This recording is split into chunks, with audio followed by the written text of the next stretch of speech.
Mary Maurel is a Cape Town-based landscape designer who has been operating as Mary Maurel Gardens for the past 14 years. Formerly trained as an architect, it's easy to see how she married her two passions to design striking gardens for her clients. With an aversion to the latest trends and garden styles, she believes design should be context-specific for each unique client. Mary took some time to share her own garden with us, set against the slopes of Table Mountain. Having moved in about 16 years ago, the house has since enjoyed 3 big renovations, and the garden evolved to embrace the symbiosis that should exist between the two. So it is a city garden, so spaces are constrained. I think I've really tried to maximize the space on the property, so every single inch is gardened. Set here on the foothills of the mountain, we're on a gradient, and so I've dealt with the gradient, accepted the gradient and just embraced it in the design. The soil is free draining, it is very rocky. We could have built a house with the amount of rock that's come out of this garden, so that's been a challenge.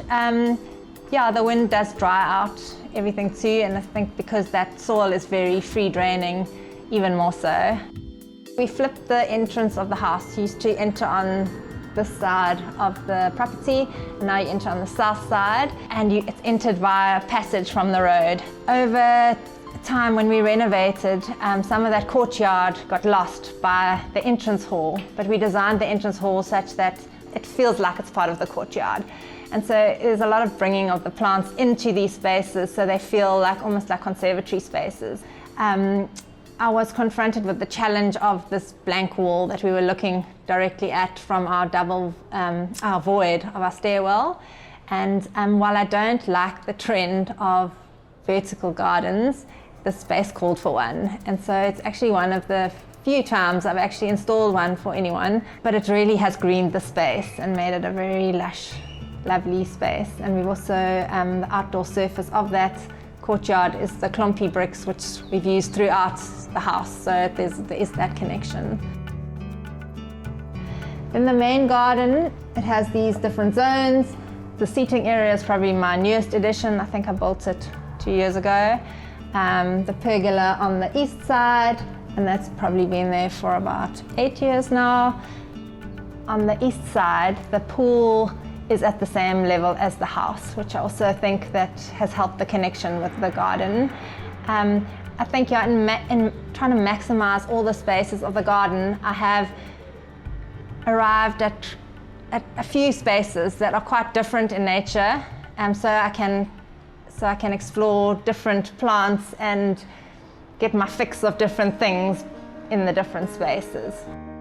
I think if a pool is too far from the house, it isn't really used, so it is on the same level as this room. It's decked, so it's a hard surface space, but I've really tried to green the walls. And then on the boundary with the road, I've got a pleached hedge, so you really feel enveloped in the greenery.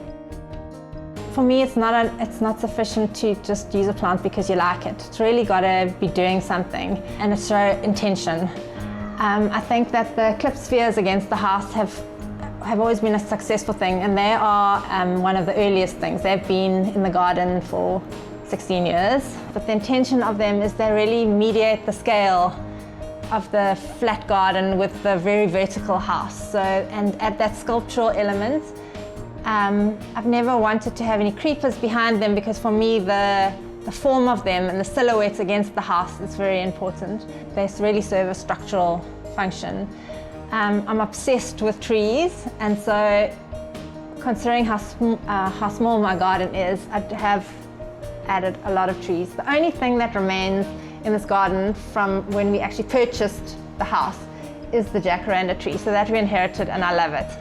But evergreen trees are really performing the screening function, while the deciduous trees are really about their form.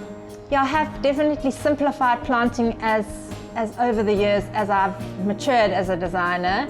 I don't think there's any point in being complicated for the sake of being complicated. Because it is a very urban garden. Another challenge is we are cheek by jowl with neighbours here. So for me, that's been my #1 priority, to feel to completely block out my neighbors and to feel that I am in a little oasis in the city. And so I am staring at green walls, and what I love about living on a slope is that I look over my boundary walls at the views beyond. So while I've blocked out the houses, I still see over their roofs at Signal Hill, at the mountain behind us, and yeah, it's a very Mediterranean garden. While it might not be like entirely indigenous, it's very in keeping with the climate and the wind conditions here. It's a garden more about greenness and textures and green tones, basically, because yeah, that is what I also love.